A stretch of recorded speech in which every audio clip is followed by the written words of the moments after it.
Now that you've found UBN Radio and discovered our quality talk shows, it's time to spread the word to friends, family, and the universe. 24 hours of music and talk radio without limits. That's why people keep coming back for more. That's ubnradio.com.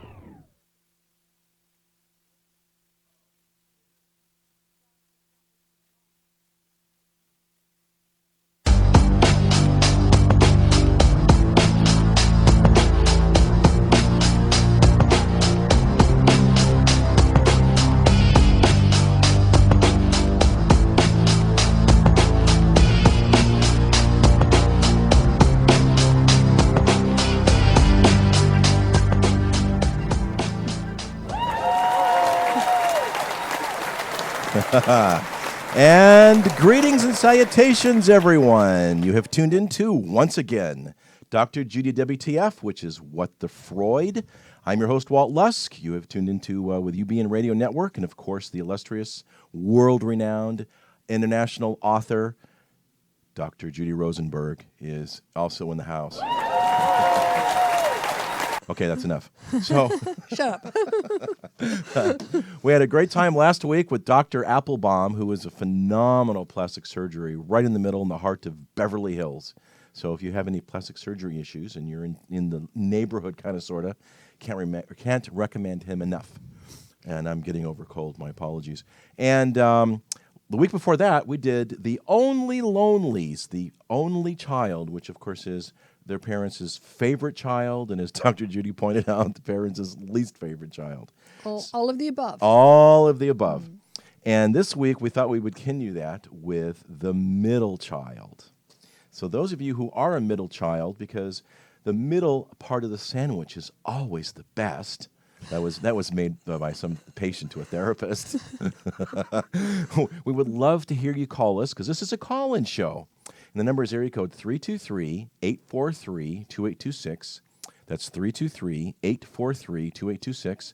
Or you can call us on Skype if you're international at UBN for Universal Broadcasting Network, UBN Radio 2 on Skype. And we'll put you on the air, and you can get on the couch with Dr. Judy with your emotional ouch. And I just want to... Stay tuned, because we're going to shrink a fun song at the end. Very fun song. I just want to thank the audience. We have a beautiful, growing audience. Thank you so much for tuning in, for all your comments, for those of you who are participating in the mind map therapy. Please call in, because unlike last episode where I was able to use myself as a case study because I am an only child, this time, I cannot use myself as a case study because I'm not a middle child. So I do want to hear from all the middle children, because every single piece of the system is going to fluctuate depending on birth order, depending on how mother treats you, how father treats you. Are we having tech problems, Walt? Okay, so every part of the system is going to shift in different directions depending on who's where in the birth order, the family system. So we are systems thinkers, and the mind map speaks to the system. And it's an amazing system. I have to interject. I'm sorry. Thank you. Yeah. And if you don't mind putting the mind map up, I want to introduce the mind map for those of you who are not familiar with it. And tell me when it's up there, because I can't see a thing. Oh, my goodness. Here it is. Thank you. And for those of you that are listening, you can tune us into at drjudywtf.com and see the mind map. Thank you. Mm-hmm. Okay. So the mind map is designed to take you on a journey from the wounds of your past, through deconstructing them and to healing them. So it's a past, present, future kind of model, from through to kind of model. And in terms of family systems gone wrong, it is a model based on tracking childhood wounds. And I want to briefly go over what these wounds are. There are 5 of them. Emotional abuse, physical abuse, sexual abuse, neglect, and smothering, spoiling. And not only do we have wounds from our blueprint. Our blueprint is always our family of origin. Mother and father are our blueprint. We also have cultural wounds. So yes, and I know you have a lot of international patients and address on that in a very big way.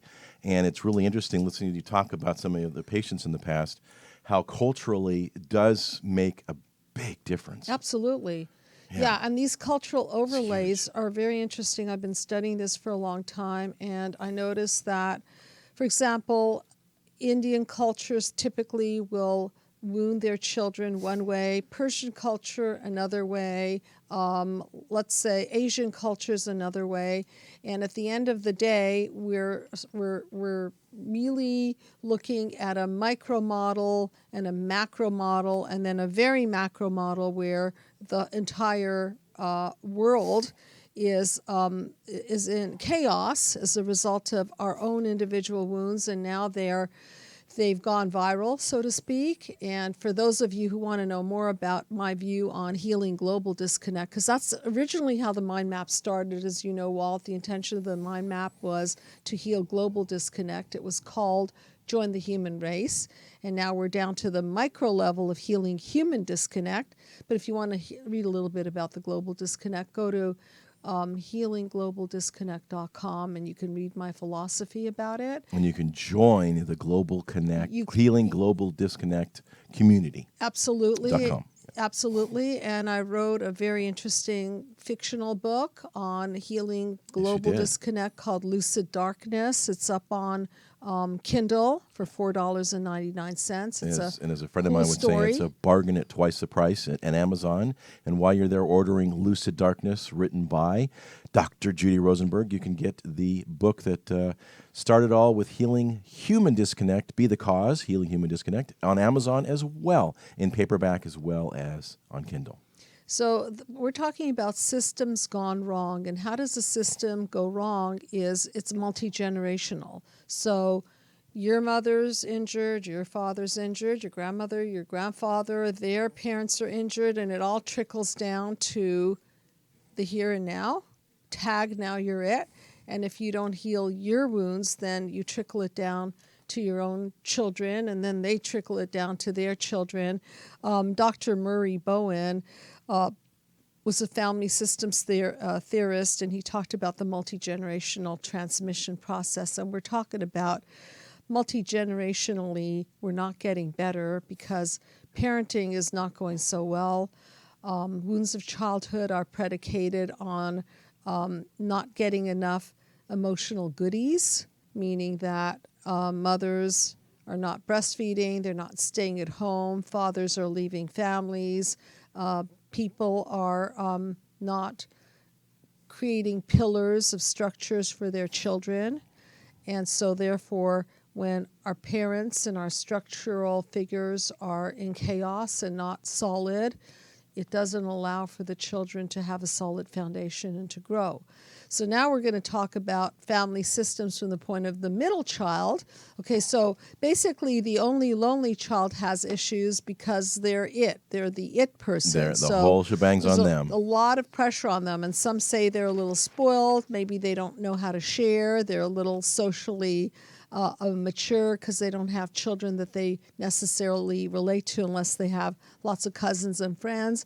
And then we talked a lot about different systems within the family. And a totally different dynamic. The mascot, the golden child, and then we have the scapegoat, and the lost child. And you can find those episodes. Yeah, the narcissistic family's perspective. Yeah. Correct. So I know, Walt, you've done a lot of research on the middle child. I'm not one. Are you a middle child? No, I'm the eldest, actually. You're the eldest. But okay. I know one that's caused a lot of fanfare these days that is a middle child. Okay, go ahead. Our president, Donald Trump. Is he the middle child? Yes, he's one of five. He's fourth of five. Interesting. So he's the littlest middle child. Okay. Behind the youngest. So what's the scoop on middle children? Well, I love Urban Dictionary, and for once I decided to go there and find a little stuff. And bottom line is, in short, while the older child gets all the awards and the youngest child gets all the love, the middle child gets nothing. Ouch. That kind of sums it up a little bit. Ouch. So it's not quite that bad, but I just thought that was kind of fun. This was one I had fun with. This gentleman that was writing this talks about how middle child are the strongest, and I thought I'd start with this little intro. In a statement that will surprise 100% of nobody, let me just say that middle child gets the short end of the stick in literally everything. While middle child are never cool, never the ones the little kids look up to, and we can't be cute babies who get away with everything because that's the youngest. Yeah. We're just plain not so special middle children. Oh. Not the oldest, not the youngest, just blah. Again, this is from the middle child's perspective. Wow. But we middle children know that we are the strongest of them all. We had to fight the good fight when we were younger. We got nothing easily, which we'll elaborate a little bit. We never got away with anything, and crying just wasn't going to keep us from being grounded. Because the middle child is not the cute baby, right? So those tears are not necessarily going to work. No. Okay. Middle children of the world unite. We know we're all part of the same family. Like Jan from the Brady Bunch, we may be unappreciated and constantly put down, but we're the most badass. Oldest siblings and the youngest siblings, you don't even know what struggle's all about. You try everything on your own, and we get hand-me-downs, shoes for a day to see how you wear our shoes and hand-me-down shoes for a day and see how it feels. You mean more than the little? Yeah, because by the child, time the middle last child's child? worn them out, whether Yeah. it's shoes or clothes, they're pretty worn out. Oh, so the last one gets new stuff. The youngest the gets new first one stuff. gets the new, Yeah. and the last one gets the new, Yeah. and the middle is the okay. Yeah. I see. Okay. And usually they also don't get their own room either. You know, and we talk a lot about negative core beliefs in the system of the mind map system, and so the birth order is also a way in which we are treated, of course, and the messaging is what encodes into the fiber of our being. So if we're the middle child, then what's being encoded here is maybe I'm not that special. Well, they have less self-esteem, but they also don't have a big ego. Because they know how to share. Because they know how to share Okay, and makes negotiate, sense. which we'll see. So it's They kind of know how to interesting. Is negotiate. it kind of bounces? Oh, huge.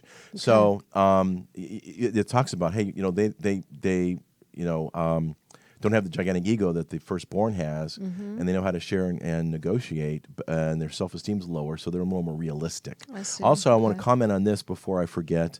In terms of marriage, a middle child is the best because they learn how to get along, they know how to share, and they know how to negotiate and compromise, right? And they are the most loyal of the three. Interesting. The eldest and the youngest will fool around more, and the middle child won't. One statistic I read, 80% won't. 80%. Big number. Oh. Yeah. Okay. So we do a lot of shows on narcissism.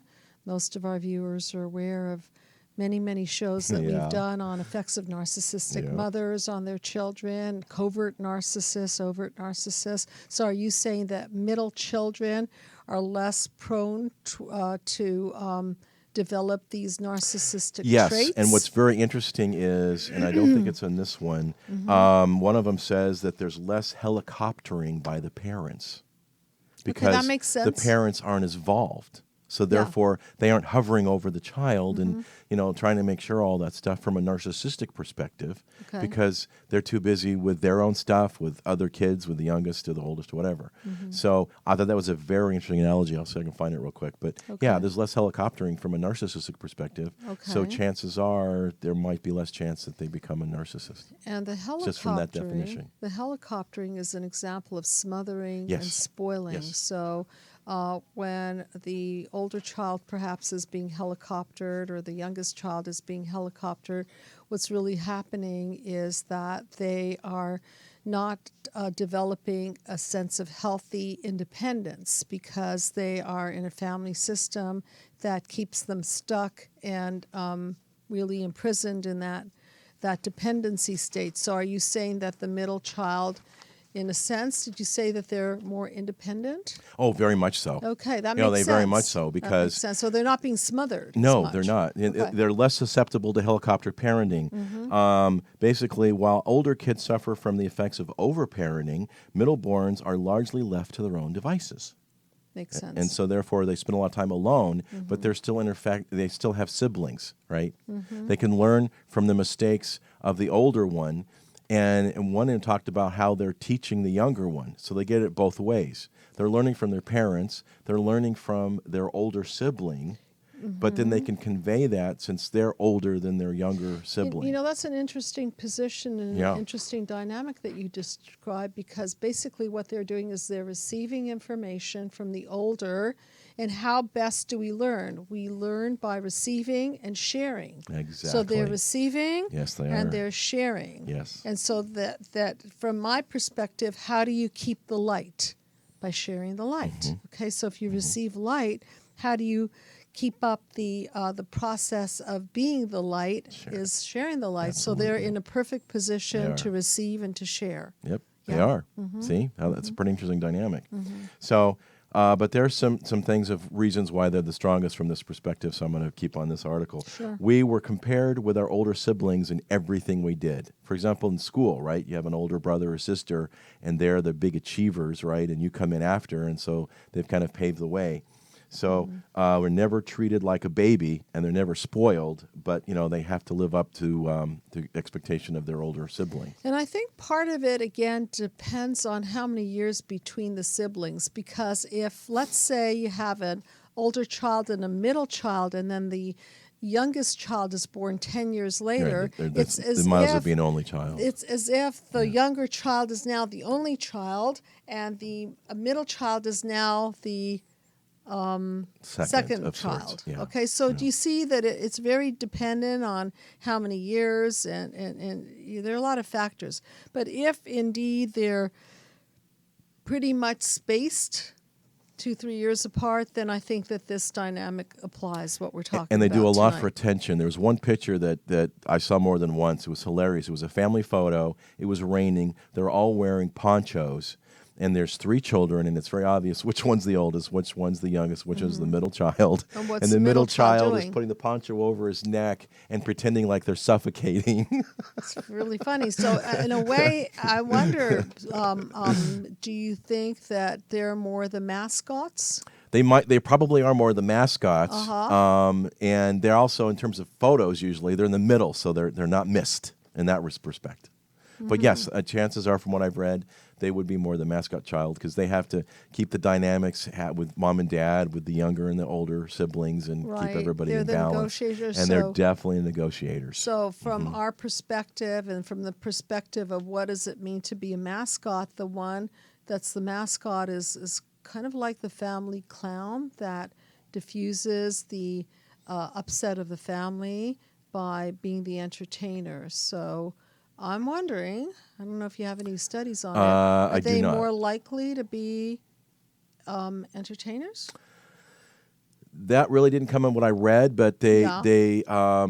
are very creative. So from that perspective, in that answer, yes. Okay. Secondly, anything the middle child does is possibly deemed rebellious, because wearing a crop top or breaking curfew by 8 minutes, everything they do is rebellion, and they're acting out because they're the problem child, right? Because the oldest is perfect and the youngest is loved to death and can do no wrong, right? They get their sword on the stick because they're so resilient. They're on their own a lot of times. They're used to things not going their way. Therefore, they're resilient. They don't crumble under pressure like the baby of the family, nor prone to getting a big head like the eldest. Right. So you're talking about them being generally more balanced. More balanced. Yep. And they're constantly overlooked, and they're very good at adapting because they are the superstar. So from that perspective, they are entertainers.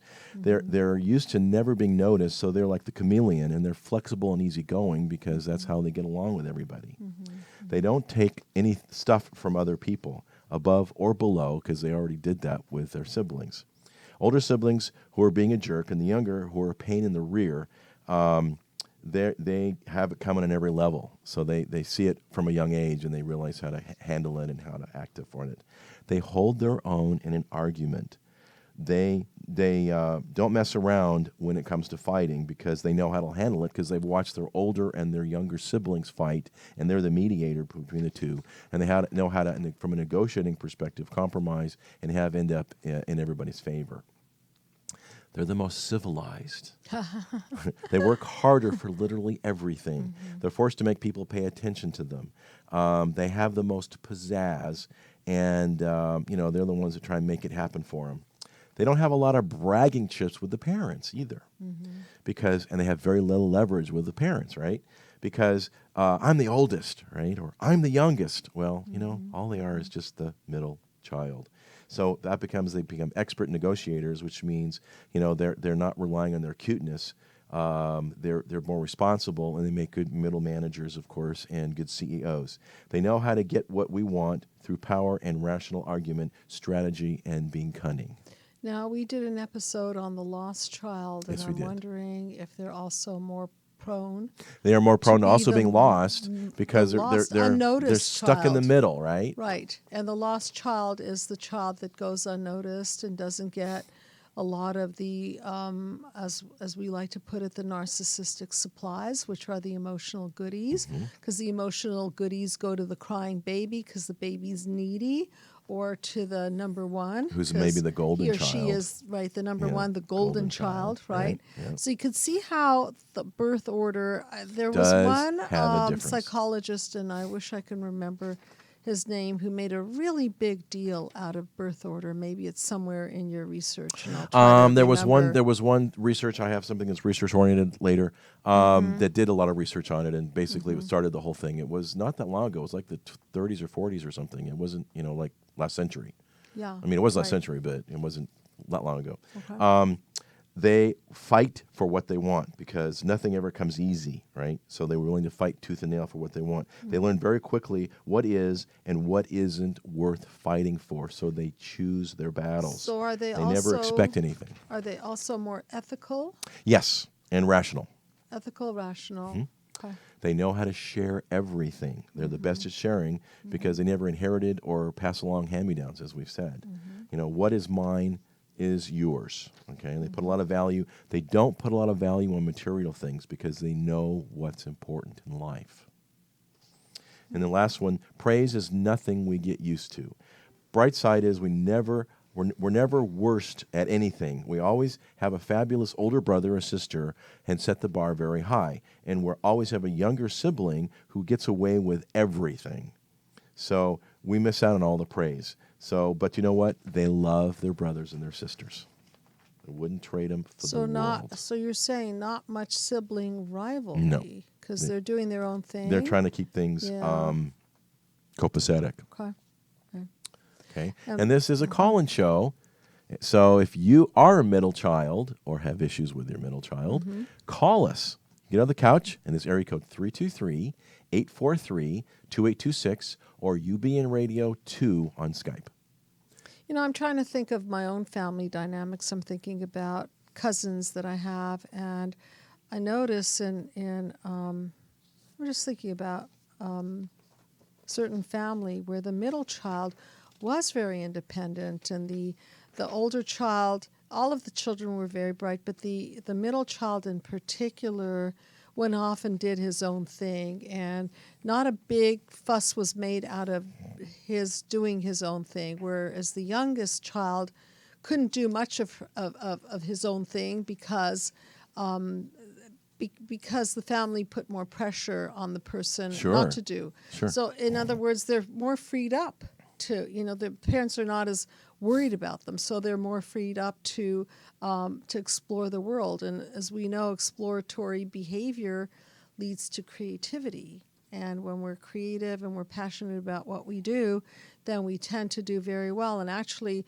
the middle child in this particular family dynamics is the most successful child in this particular from a creative case. perspective. No, even financially. That this child, Yeah, probably because they take child, calculated risks. I'm going to talk about that. Yeah, too. they're balanced, and so they're not smothered, right? And they're not micromanaged. they're not. So they're just free, and then they live their passion, and they're just more.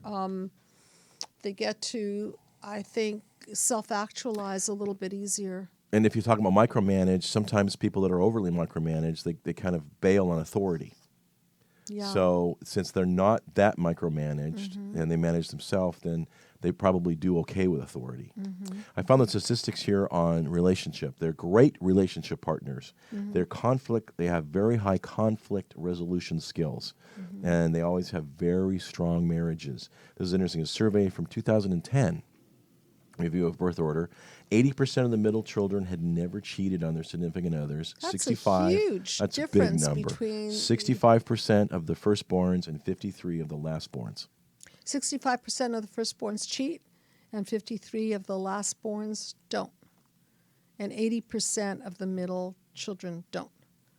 That's a huge difference. Never. No, I'm sorry. Never cheated. Never cheated. Never cheated. They've 80%. never I'm sorry. They've never 80%. 80% of the middle, 65 of the cheated. first, and Yeah. 53 of the youngest. Wow. So yeah, it's a Significant. huge number, Yeah. relatively speaking. Yeah. So then maybe an interview question for the person that you're about to date or marry is, what birth order? There you go. They're good negotiators, so you better make sure you know what you want because they're going to negotiate it away from you. Right. They have a very strong work ethic.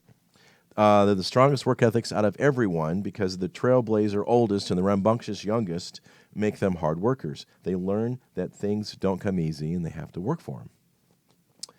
They are peacekeepers, as we mentioned, between the two strong personalities. They're agreeable and look to peace in the other families, and so they're very Now even too. I wonder whether it's also sex sensitive. In other words, if the middle child is a girl and she's got two brothers, does it make a difference? Didn't get that far in the didn't get into the analysis. research of that, and I don't know. This is only an hour show, Dr. Judy. Yeah, I know. I just have questions. I didn't research this topic in such detail, but it makes sense that if the middle child is female and she has a younger brother, maybe she's developing her maternal instincts more, and it's possible that the older brother is being a protective figure to the girl versus if the middle child is a boy, right? And then there's not so much of an instinct to protect the boy.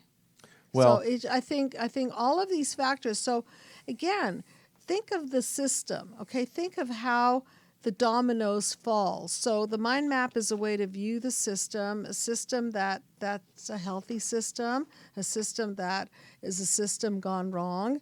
And I just want to remind people that when looking at systems, when all of the blueprints are coming from blueprints of health whereby we're getting good enough parenting, where we're getting the breastfeeding, the eye contact, the skin contact, we're feeling a sense of safety, then that blueprint is a good one and it's a sustainable one. And so when we have sustainable systems, they tend to generate a lot of well-being. And when we have systems that are not sustainable, they tend to break down. So our responsibility as human beings, especially as parents, is to fix our system so that we're passing down a better blueprint to our children. And so a lot of times people will come to therapy and say, my children are not doing well, and so who's the cause of children not doing well? And I didn't say fault, okay? Who's the cause of children not doing well? Well, it's the parents, because they're the blueprint. So if the parents are injured and they're not doing well, it's because their parents were not doing well. So what do we do about that? We fix it at a causal level. We fix the system so that the broken system becomes a healed system, and then the next generation gets a better blueprint to be the cause of better outcomes for their life. So all of these factors definitely make a difference on the overall health of the generations, whether they be firstborn, middle child, or lastborn or only child. If the system is healthy, you're going to get a better overall sense of health within the family structure, no matter what the birth order. If the system is unhealthy, then I think even these positions of birth order may be exaggerated, because if the system, let's say the father leaves the family structure, right, and the mother is left with 3 children. And maybe the eldest steps in and as a male. Yeah, and let me get into that. He's going to step in and be the sort of the leader of the family just by default. Right, and I've seen this happen in the therapy room, whereby the patient will report to me that Daddy left at age 9 when he was 9, and Mom was going crazy because she had this big family responsibility, and then she had financial responsibilities. So now the 9-year-old is responsible to be the head of the household, and now he's deemed the head of the household. That's such pressure, right? So he assumes the little father figure, the little man. He gets enmeshed with Mom. Mom leans too hard on the child. The child is robbed of his or her childhood. Right? And it creates a really messy situation. And so now the older sibling is now the parental figure of the younger siblings, and no longer are they able to be children. Well, yeah. In that situation, the dynamic totally gets kiltered. Yeah. So you could see that this is not just, it is this way or that way. It's not black or white. It depends on all the moving pieces, and there's just so much here. And I think that you can begin to see what's what when you study the entire moving system and how it operates and how it flows and the fallout material. And then, of course, we're aware that when systems go wrong, people tend to get into what we talk about a lot, defense mechanisms, okay? So if the middle child is ignored, then maybe they'll tend to get into defense mechanisms like shutting down or going their own direction, or getting into watching more television or playing more isolative games just because they're not the center of attention. So you can watch the whole unfolding of what people do with the position that they're in. So it's very, very interesting. And rather than look at the individual parts of it, when you look at the big overall picture, you can see the entire domino effect of everything. It becomes very interesting. A little more about middle children. If you're just tuning in, we're talking about middle children today. We're Dr. Judy WTF here on UBN Radio Network. We're here every Thursday at 8 o'clock Pacific time, and you can find us on Stitcher, iTunes, iHeartRadio, and, of course, here at UBN. So they're very responsible, as we've alluded to. The oldest child makes a lot of mistakes, and the youngest child is somewhere else, probably playing with toys. And so the middle child is more responsible and doesn't make the same mistakes because, again, they're able to watch it from both perspectives. Yeah, right. They're very good negotiators. They're very good empathizers. They always relate to the underdog because often they go out of their way to cheer someone up who's feeling low. So maybe they make good psychologists or good counselors or good... Right, because, again, they've had to deal with the dynamics of the parents and the siblings. Exactly. So no wonder they make better spouses because they have higher EQ, which is emotional IQ. Yes. That makes sense. Yes. And they're good leaders because their childhood was in the middle of screaming fighting between siblings, and they quickly figure out how to fix problems and appease everybody. They're focused on fairness. Due to the injustice they have experienced, getting unfashionable hand-me-downs and having to share all their favorite toys, middle children really care about being fair and equal. So maybe they become judges or lawyers. Somebody needs to do a dissertation on this. Middle children, what profession do they gravitate toward? Older children? Over 50% of our presidents have been middle children. Is that right? Yes. Including Who our else? Do you have a list of those? I didn't dive into that one. You can just Google it yourself. That would have been fun. Okay. Would have been fun? Okay, Yeah. I know I should have, but I didn't. Okay, that's okay. A lot of the later ones haven't. They don't, as I said, they don't have huge egos because they have slightly lower self-esteem, but this isn't necessarily a bad thing because it's rare for the middle child to have a huge ego either. So, again, they're a little more balanced. They're very easygoing, as we said. They really go with the flow. They are willing to rebel. It often means a middle child means you get less attention, And rebelling means, even if the rebellion is just dyeing your hair purple just to get attention, right? They'll do that just to stand out. And that's part of the So creative that's the thing. willing to rebel because they need to draw some level of attention. And not to be a themselves. conformist.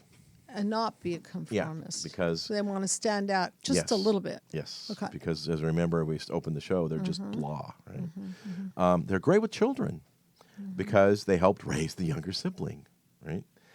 They avoid conflict. They make great decisions. They are loved by their siblings, and they're very patient. They're willing to wait their turn for the PlayStation, and play the swing. And they seriously master the art of patience. And again, they're very creative. From taking a weird, interesting class to creating their own secret language, middle children were creative from the very beginning. So maybe they're less prone to road rage, yeah? And less prone to pushing others out of line. And we have a call. Oh, wonderful. Okay. Hi, you're on the couch with Dr. Judy and Walt. Thanks for calling. Hi, this is Valerie. Can you hear me? Yes, loud and clear. Hi, what's your name? Well, I'm sorry? I'm Valerie. Hi, Valerie. Nice to meet you. Hi. So I found your topic very interesting, being a middle child myself. And I think it's really true that... Oh, do tell. You're kind of lost as a middle child. I'm one of 7, and I'm the third oldest. Oh, wow. Okay. But the strange thing is that I don't really see how I fit in the family dynamic, besides that I am kind of a peacekeeper. But, I have a younger sister who's 4 years younger than me, but she felt like my older sister, which I thought was really weird. Your older sister. How did that happen? Do you have any idea? Well, I was the typical kind of middle child. I accepted all the hand-me-downs and, but on the other hand, she would be really assertive and be like, no, I want this clothes or that clothes, or she had a really strong personality when I had a really laid back one. So she was also a middle child, but she seemed more like, I don't know, she seemed like she was older than me. I always felt like she was like my older sister when she hit her teens. Just because she was more assertive? Kind of like that dynamic? She was the assertive one, so she felt like the dominant one?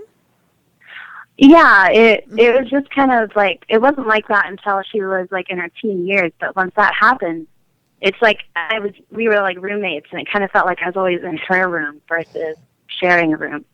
And what about the sister brother after her? Was there a big space between was there a big gap?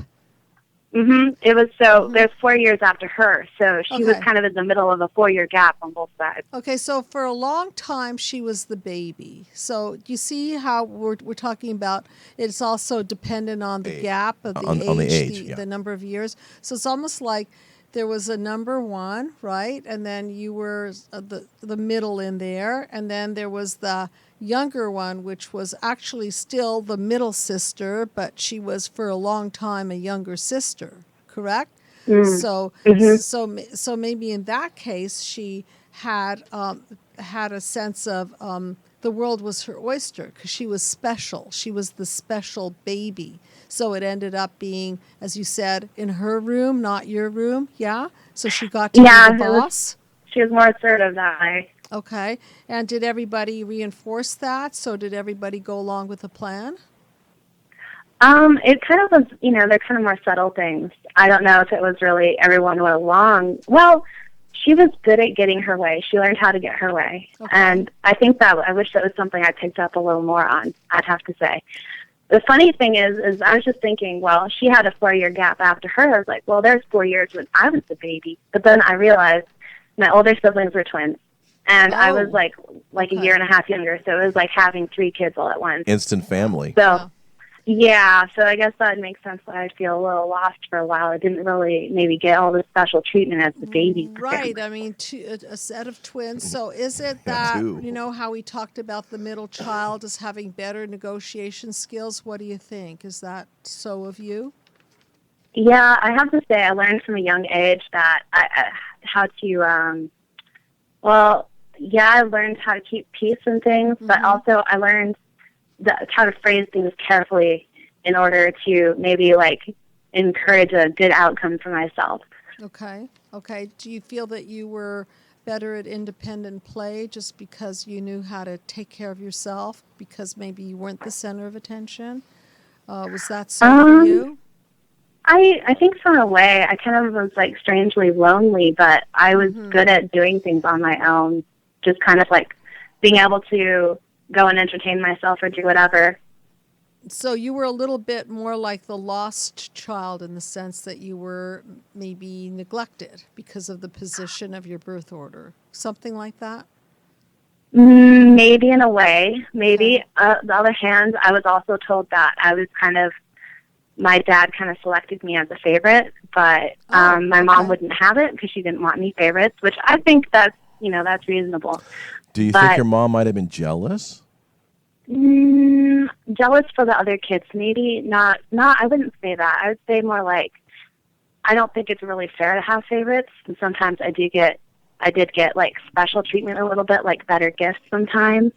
But I had a better relationship, I think, with my dad than my other siblings, because I kind of was a peacekeeper. Sometimes I kind of more of reached out to him when it was not always that easy.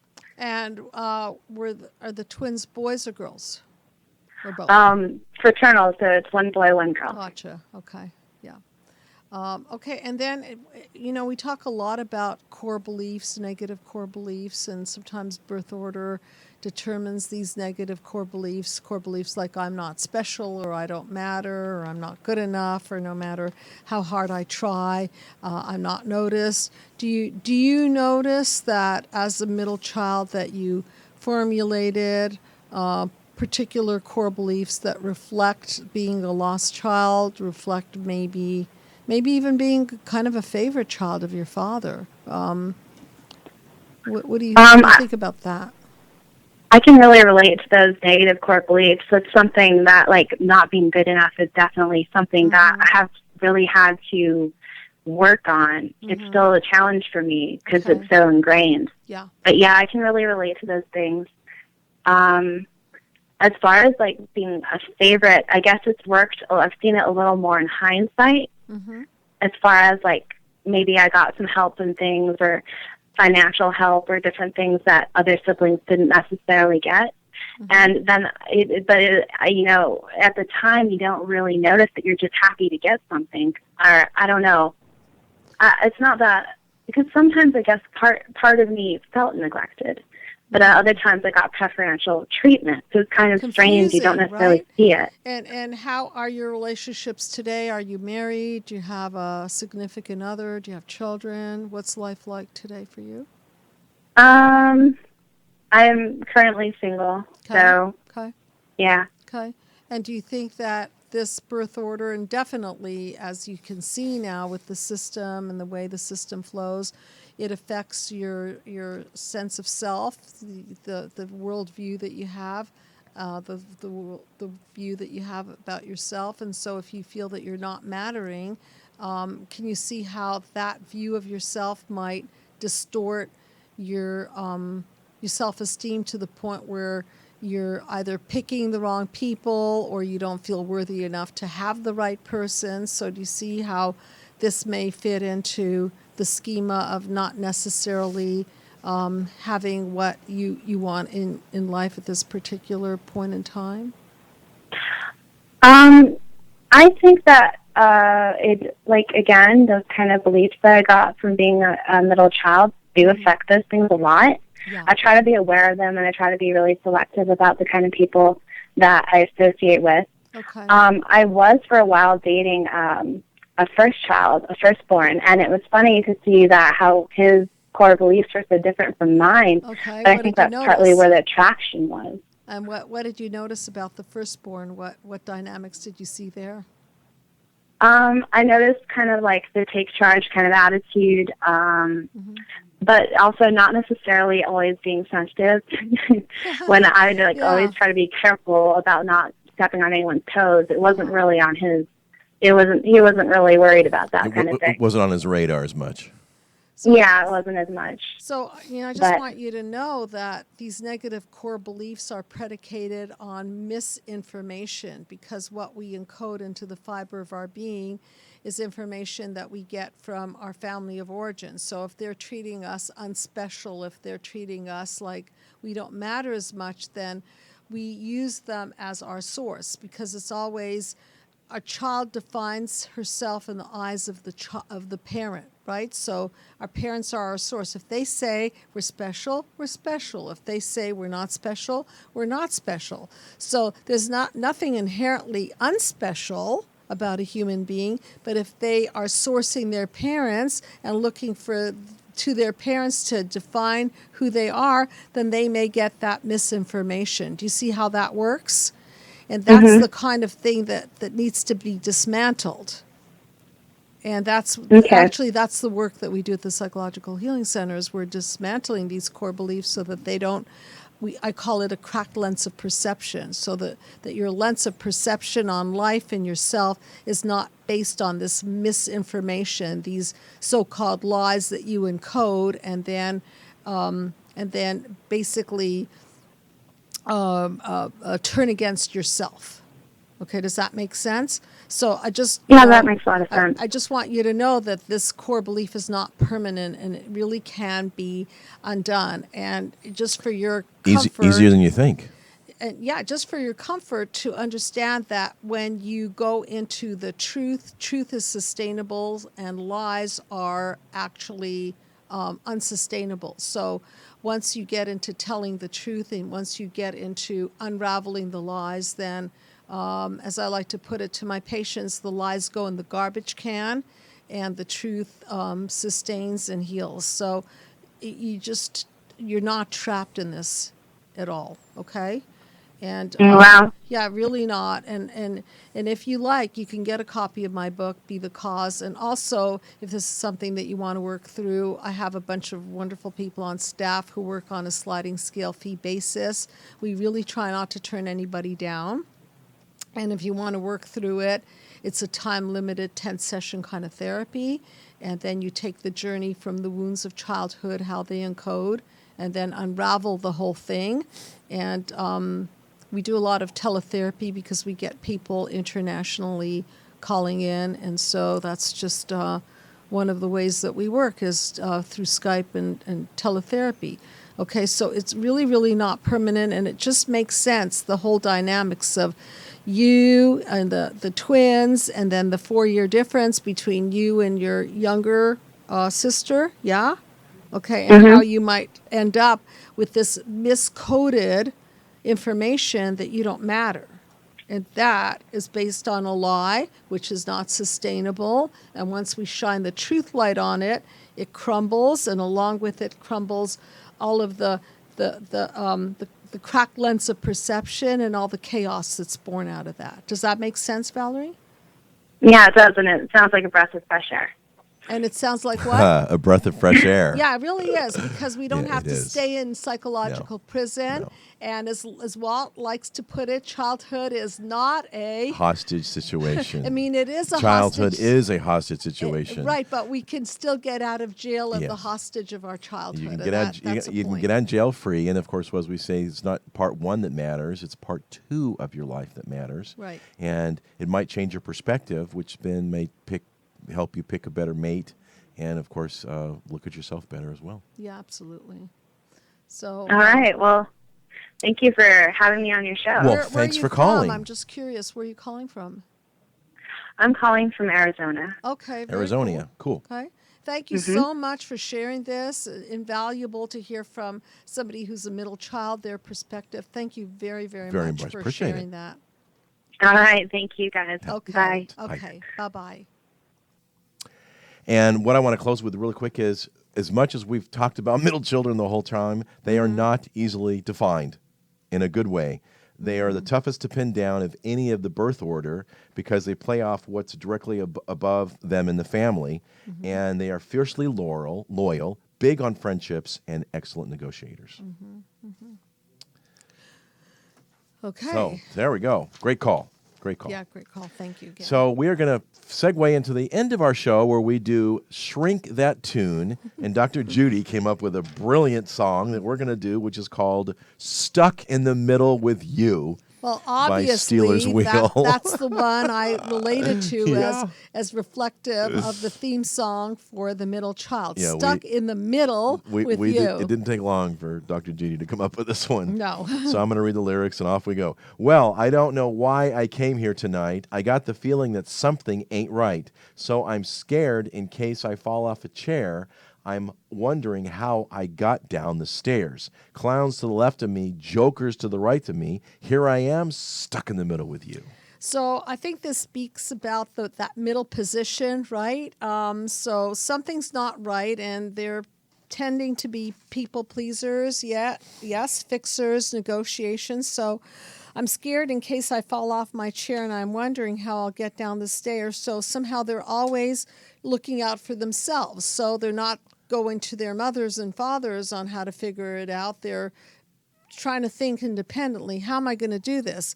And then they're looking around and they're seeing, well, there's a clown to the left of me, maybe a mascot to the right, and somebody who's got a higher position on the left. And so here I am, kind of stuck in the middle of all this. Yeah. Yes, I'm stuck in the middle with you, and I'm wondering what it is I should do.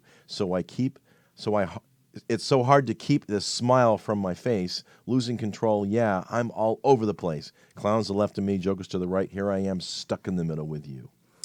Yeah, it's so hard to keep the smile from my face. Well, I guess they're a little bit amused, but then again, I think that they don't really know where their place is necessarily, so they're all over the place. Well, you started off with nothing, and you're proud that you're a self-made man. And your friends, they all come a-crawling, slap you on the back and say, please, please. Trying to make some sense of it all, but I can't see it makes no sense at all. Is it cool to go to sleep on the floor? Well, I don't think I can take it anymore. Clowns to the left of me, jokers to the right. Here I am, stuck in the middle with you. Well, I think it's really significant. Is it cool to go sleep on the floor? So there's the low self-esteem, like, oh, was that the position I have to take? Everybody's got first place and special place, and I can't take this anymore because I'm really not special, and there's nobody really in my court. There's just a bunch of clowns and jokers, and I'm stuck. And then, of course, the chorus. Yeah, I don't know why I came here tonight. I got the feeling that something ain't right. I'm so scared in case I fall off my chair, and I'm wondering how I get down the stairs. Clowns to the left of me, jokers to the right. Here I am, stuck in the middle with you. So I would say this song is the perfect reflection of our theme tonight, middle child, and how they're feeling, maybe stuck in the middle, and feeling that something's maybe just ain't right. And they have to negotiate it. They got to negotiate, solve the problem, stand up for themselves, and right. know what you want and pick your battles. Right. So if you're a middle child, God bless you, and we appreciate that, and thanks for our call. Thanks for listening and watching. You can check us out on YouTube, iTunes, iHeartRadio, Stitcher, and, of course, here at UBN Radio. Mm-hmm. I'm your host, Walt Lusk. This has been Dr. Judy WTF with Dr. Judy Rosenberg, and sponsored by the Psychological Healing Center. And we really, if you can hear this voice or watch this show, you are a phone call or Skype away. So we're going to close with our song. And if you are only a lonely, we did that a couple weeks ago. You can check that out as well. Mm-hmm. And we will continue on more Hole in the Soul series here and how to heal human disconnect. So until next time, God bless everyone.